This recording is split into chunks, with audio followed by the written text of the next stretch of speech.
Bueno, nire lankide gehienak, ia gehienak euskaldunak dira, eta orduan komenigarria zen. Galtzen ari ginen potentzial bat, ez? Gure artean harremana euskalduna izatea. Orduan hasi ginen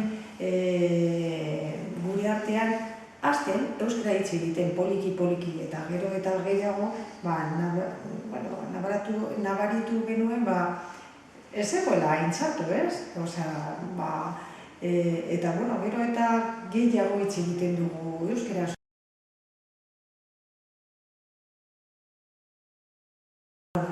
Nik betidanik izan nahi dut euskara ikastea. Beti izan da hor eduki nuen, ez dakit, arantza hor sartuta, ez? Baina ni ez nintzen hau sartzen euskaraz hitz egiten, lotxa handia ematen zitzaidalako. Ez daukazulako, konfiantza, dana atxato egiten duzulako, pentsatzen duzu. Eta,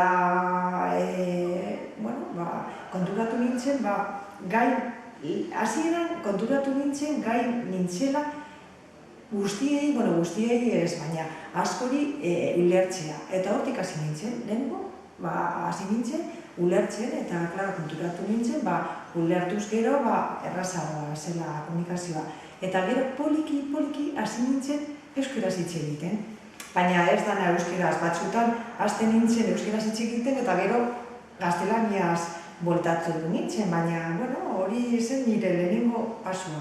Eta hori gustatu zitzaidan eta gero eta gehiago nahi nuen, eta hortik hasi nintzen.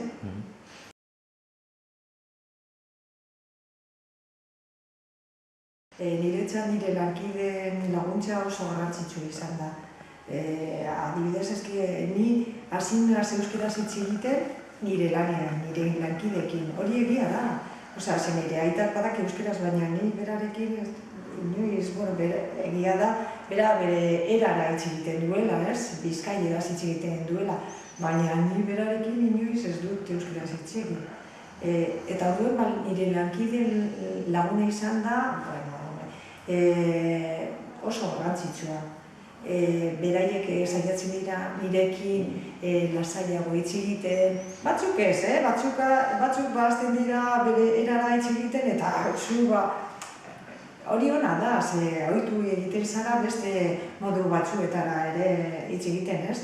Behintzat ulertzen, eta batzuk gipuzkoeraz egiten dute, beste batzuek bizkaieraz, eta hortxe sartzen zara poliki mundu horretan.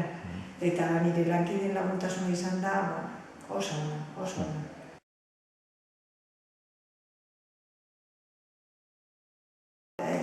Nik ja abiadura hartu dut, hori ni oso pozik nago, nik inoiz ez nuen espero